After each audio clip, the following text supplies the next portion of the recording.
you know, and get into a conversation while we're talking about the class, I'll say, let's take that intensity up just a little bit higher. We'll take it to from a 0 to, let's say, a 2 on the RPE scale back there. So they'll start, you know, and we'll actually start getting a little bit warmed up.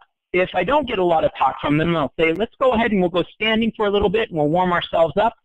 I want us to take this resistance flywheel right here, and I want us to increase that intensity to where we're about a 5 on a scale of 1 to 10 on our rate of perceived exertion. Now, while we're doing that, I want you to match my pedal strokes. If you take a look at the cadence or the revolutions per minute of my pedal strokes, I want you to match mine, okay? Now, I say that to the class because on this particular bike, which is an old bike, there's no display that tells me revolutions per minute.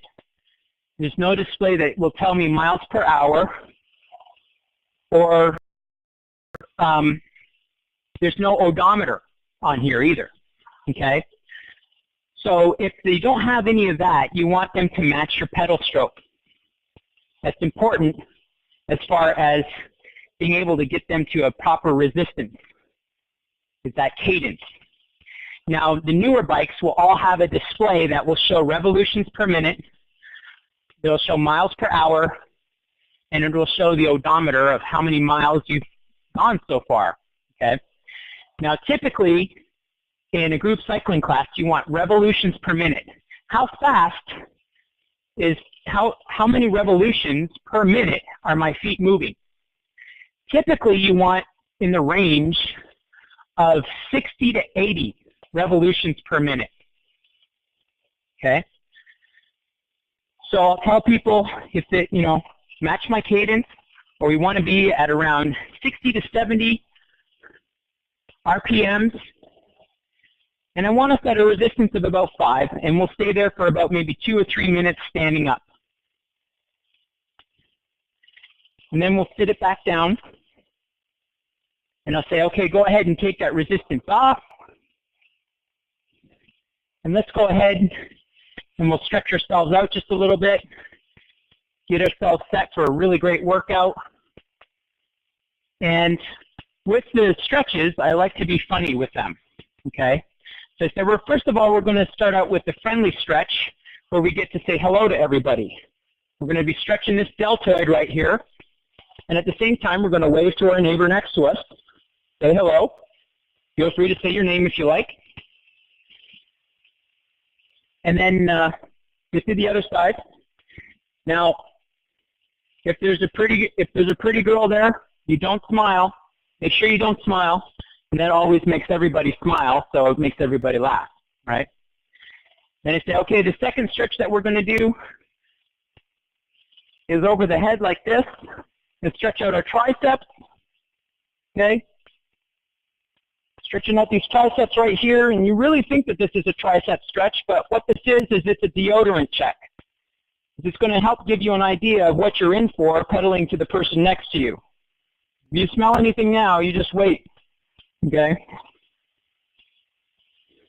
Grab the back of your seat, push your chest forward, stretch out those rhomboids back there, stretch out your shoulders, your chest a little bit. Get those warmed up, okay? And then I ask everybody, you guys ready to work out? And try and get them riled up. We got a really great workout today. Let me ask you this. And I'll ask you guys this. Give me a check mark or an X if you want to go either uphill or downhill. So uphill would be a check mark, or downhill would be an X. You guys want to go uphill, or you guys want to go downhill? Okay. So most of you guys are like, oh, yeah, let's go uphill. I'm diehard, you know. Actually, going downhill is more intense and more difficult oftentimes than going uphill. Okay. So, all right. And what I do, and let me go and I'll take you through a couple different modalities for a workout. Okay. One of my favorites is an uphill. Okay.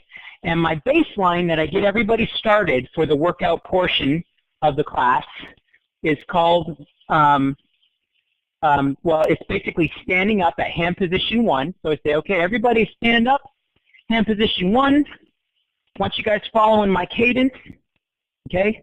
I want light on these handlebars right here. And the way I can tell you guys if people are doing a circular pedal stroke is they don't bob up and down excessively. This is not a circular pedal stroke. And the reason why this is bad is it wears you out faster. It's not economical if you're trying to compete in an actually road bike race, okay? And the other thing too is it tends to overactivate the quadriceps right here, okay? You got vastus lateralis, vastus medialis, vastus intermedius, and rectus femoris right in here. They're all going to be pulling on this patellar ligament right here, patella ligament, I want to say. And people will feel pain right below the knee from these major quadricep muscles pulling on that anterior tibialis right here, the tibia area, okay? And that's not good. So you want tension in the pedal stroke all the way around, like I was saying, that circular pedal stroke. So I say light on the handlebars, hand position number 1. I want you to take it up to a 5 out of 10 on the rate of perceived exertion scale. And we're going to go uphill. You guys ready to go uphill with me? And because everybody says, yeah. Okay. Keep with my pedal stroke. And I'm going to go linear on this one, you guys, for this example, okay, with hand position 1. So I'll say, okay, we're at a 5. We're going to go seated for a minute at this cadence, you guys. Don't touch the resistance. We're going to go seated at this cadence. And we do that for about 30 seconds to a minute, okay? And then I cue it. I usually cue about 5 to 10 seconds in advance of doing something. I'll say, okay, you guys, in about 5 seconds here, we're going to go standing. 2, 1, everybody up. Hand position 1, standing. And in about 30 seconds, you guys, we're going to raise that intensity from a 5 to about a 6. And then that 30 seconds goes by, and I go 5, 4, 3, 2, let's hit it. Go from a 5 to a 6. A little bit more intense, you guys. Hang in there. We're starting to hit that hill. Light on the handlebars. Circular pedal strokes. Good job, everybody. Lots of good jobs. Lots of awesome jobs. Lots of commending people. Okay. Try not to bob too high up and down in your pedal stroke. We're going to go seated in 5 seconds. 3, 2, 1, seated, here we go. Same cadence, same pedal stroke, keep it with me. Now when you go seated, the majority of people are going to find it more intense than when they're standing. This is why my baseline, when I tell people to stand up and take it to a 5, that's a baseline. Because if I told them to go to a 5 when they're seated, it would be much lighter resistance. If I actually had people stand up and pedal, they would actually prefer to have a heavier resistance on the bike when they're standing. It's more comfortable. That's why I was saying going downhill is actually harder. Okay, so we go from a 6, I cue it, everybody standing, and we're going to take it from a 6 to a 7.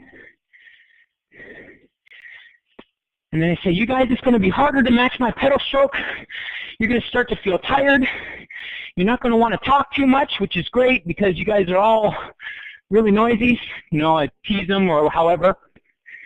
Keep my pedal stroke, and then I help them out. Got 10 seconds. Got 5 seconds. 5 seconds, we're going to be sitting back down. Let's go seated. Give it to me. Here's where the gains are made, you guys. Go hard on this number 7 here. We got 8 coming up. You guys can do it. We're going to take this hill. We're almost to the top. Right now, here's where the gains are made. Here's what you warmed up for. Here's what we're here for. This is right now where the gains are made. Mental fortitude.